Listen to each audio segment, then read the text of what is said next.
اگر تمہیں بے سکونی ہے، اگر تمہیں ٹینشن ہے، تو جس جگہ رہ رہے ہو اور جس کے ساتھ رہ رہے ہو چھوڑ دو اس کو تھوڑی دیر کے لیے.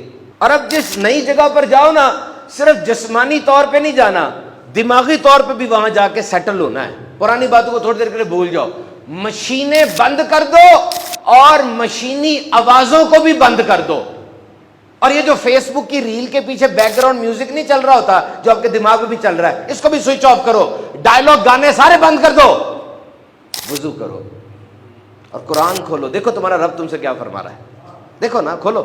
کون سی مصیبت، کون سی آزمائش، کون سی ٹینشن ایسی ہے جس کا قرآن میں حل نہیں ہے. اور اب 2 رکعت پانچوں نمازوں کے علاوہ رینڈملی ذرا پڑھو. کنیکشن وہ مضبوط ہو نا، پتا چلے میں نے کچھ کیا ہے، کنیکشن مضبوط ہو. یاد رکھ لو، اس دنیا میں تم آئے اسی لیے ہو کہ تم اللہ سے اپنا کنیکشن مضبوط کر لو.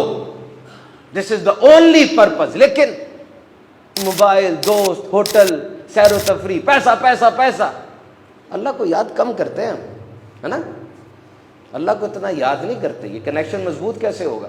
سمجھ لو، دعا کی پاور کو کبھی انڈر ایسٹیمیٹ نہ کرنا.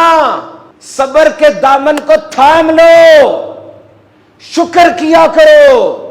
خدا کی قسم وہ جانتا ہے، جو چیلنجز کا تمہیں سامنا ہے وہ جانتا ہے، جو آزمائشیں تم سہ رہے ہو اس کے پتہ ہے، اندھیرے میں جو تم روتے ہو اسے ان آنسوؤں کا بھی پتہ ہے. وہ تمہیں تم سے بہتر جانتا ہے. او محدود سوچ، محدود صلاحیت اور محدود عقل کے مالک انسان، یہ ناممکن کا لفظ تیرے لیے ہے. یہ ناممکن کا لفظ تیرے لیے ہے. وہ تو قادر مطلق ہے. اللہ اکبر. وہ بڑا ہے، وہ بے نیاز ہے. اتنی بڑی کائنات اس نے بنائی ہے جس کے اسپیکٹرس کا ہی نہیں پتا چل رہا، نمبر آف گیلیکسیز اور نمبر آف پلانٹس کا ہی نہیں پتا چل رہا. جو اس کا خالق ہے، اتنا پیچیدہ نظام اس نے بنایا. میں کل پڑھ رہا تھا کہ دنیا میں کتنے جاندار ہیں. پودے بھی جاندار ہیں، کیڑے بھی جاندار ہیں، پرندے بھی جاندار ہیں، یہ سب جاندار ہیں. کتنے جاندار آپ امیجن کر سکتے ہیں کتنے جاندار ہوں گے؟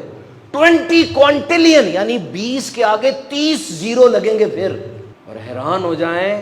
ایک لمحے کے لیے ذرا میری بات پکڑنا، ایک لمحے کے لیے پکڑنا. یہ جتنے جاندار میں نے بتایا آپ کو، 20 کوانٹلین، سمجھ سے بھی باہر ہے. ان سب کے گھر بچہ پیدا ہوتا ہے، ان سب کی نسل آگے بڑھتی ہے. جو بچہ پیدا ہوتا ہے نا، آنکھ کھولتا ہے، یہ سب اللہ کے علم میں ہے. اور جتنا پودا زمین سے سر اٹھاتا ہے اللہ کے علم میں ہے.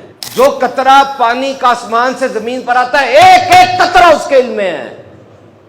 جتنی سورج کی روشنی آسمان سے، اوزون سے چھن کے زمین سے ٹکراتی ہے، ایک ایک ذرہ اس کے علم میں ہے.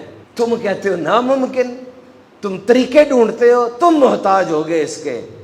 یقین کرنا، مجھے بتانا، کیا ایسا ہوتا نہیں ہے کہ بالکل ہمارے نزدیک بات فارغ ہو چکی ہوتی ہے، اچانک چیزیں سیٹ ہونے لگ جاتی ہیں؟